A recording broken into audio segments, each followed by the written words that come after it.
اولاد کے کتنے درگاہیں ہیں، کتنی قبریں ہیں، کیا کیا ناچ گانا ہو رہا ہے، کیا کیا عرس کے نام پہ ہو رہا ہے، کیسے کیسے اللہ کی وحدانیت کے اندر یہ لوگ شرک میں مبتلا ہوتے جا رہے ہیں، اور کس طرح کیا ہے علل اعلان شرک کرم شامل حال رکھیے غریب نواز، یہ آپ کے دربار کے سوالی، آپ کی چوکھٹ کے بھکاری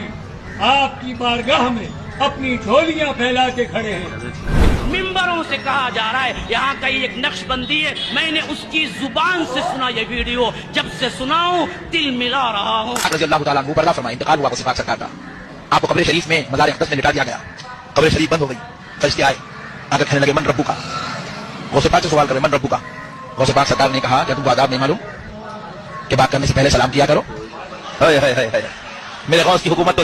میرے غوث پاک سرکار فرشتوں سے کہنے لگے بات کرنے سے پہلے سلام کیا کرو، آداب نہیں معلوم؟ فرشتے ادب سے کھڑے ہو کہنے لگے السلام علیکم یا عبد القادر۔